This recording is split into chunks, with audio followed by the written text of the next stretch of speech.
नमस्कार मित्रांनो, मुलांना या लावायच्या सवयी यातील आज आपण बघू की निंदा स्वीकारण्याची सवय. फेसबुकवर किंवा ट्विटरसारख्या गोष्टीवर म्हणजे सोशल मीडियावर नेहमी ट्रोलिंग होताना दिसतं. आणि मग ट्रोलिंग म्हणजे एखाद्यानं मत मांडणं, नकारात्मक गोष्टी मांडणारे अनेक जण दिसतात. मग यात अनेक तरुण किंवा किशोरवयीन मुलं उफाळून येतात, संताप व्यक्त करतात. माझ्या म्हणण्यावर तुम्ही असं कसं म्हणू शकता, इथपासून वाईट साईड बोलण्यापर्यंत त्या मुलांची मजल जाते.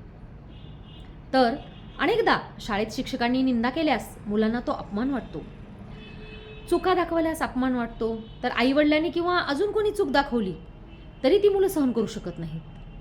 मित्रांमध्ये संघर्ष होण्यामागे सर्वात महत्त्वाचं कारण हे आहे. आणि तर नवयुवकाची किंवा किशोरवयीन मुलांची त्यांच्या घरामध्ये, शाळेमध्ये किंवा खास करून मुलींनी जर मुलांची निंदा केली, चेष्टा केली तर ते मुलांना सहनच होत नाही आणि त्यातून ते टोकाची भूमिका घेतात. मग ही निंदा स्वीकारण्याची सवय मुलांमध्ये असणं अत्यंत आवश्यक आहे. मग ही सवय मुलांना काय देऊन जाईल, तर सर्वप्रथम ही सवय मुलांना शांत बनवेल, बॅलन्स्ड बनवेल. संयम हा किती आवश्यक आहे हे लहान लहान गोष्टीतून म्हणजे सहज आपल्याला दिसून येतो. आणि मग म्हणजे संयमित प्रत्युत्तर देणं शक्य कसं आहे, आपण ते देऊ शकतो हे मुलांना आपण समजून सांगावं. आणि सर्वात महत्त्वाचं, एखाद्या गोष्टीतून काही चूक आढळल्यास ती माझ्यासाठी कशी अयोग्य आहे किंवा त्यातून कसं मी पॉझिटिव्हली घेईल आणि त्यातनं मी काय शिकेन, त्यात हा विचार करणं गरजेचं आहे.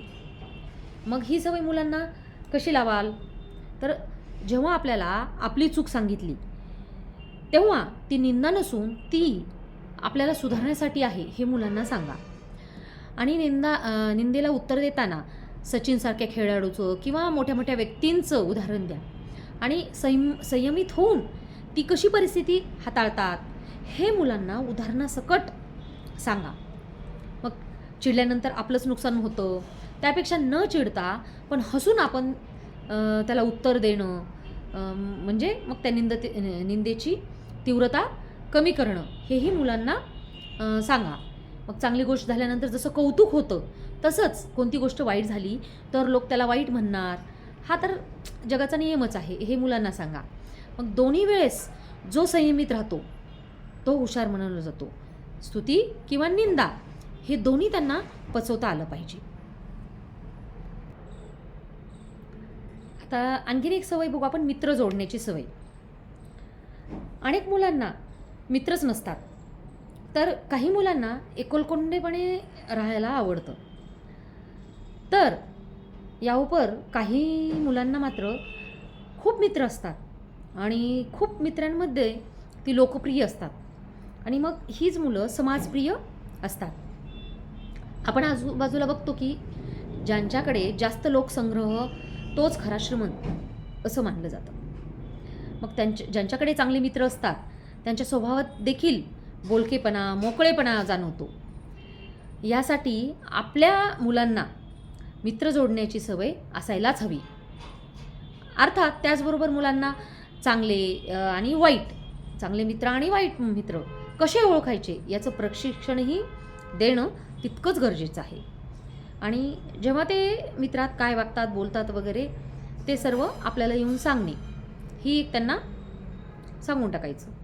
मग ही सवय मुलांना काय देऊन जाईल, ज्या मुलांना चांगले मित्र असतात त्यांच्या स्वभावाला, त्यांच्या व्यक्तिमत्वाला चांगले पैलू पडतात.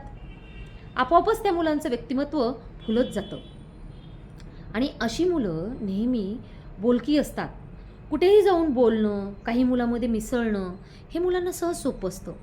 ते कुठेच एकटी पडत नाहीत, कुठेही गेले की पटकन मिक्स होतात, मित्र बनवतात आणि कुठलाही प्रॉब्लेम्स आला वगैरे तर लगेच ते बोलतात, मित्र बनवून आपल्या पद्धतीने ती सॉल्व करायला लागतात.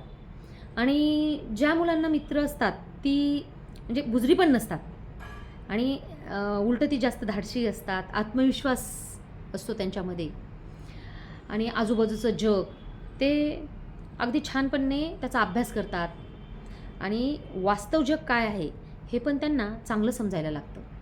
मग ही सवय कशी लावणार? तर अगदी मूल लहान असल्यापासून त्याला बागेत खेळायला घेऊन जाणे, मग त्या सर्वांसोबत, मित्रांसोबत, मुलांसोबत त्याला मिक्सअप करणे, त्यांच्यासोबत खेळणे, खेळायला लावणे, ह्या गोष्टी आपण त्यांना सांगाव्या.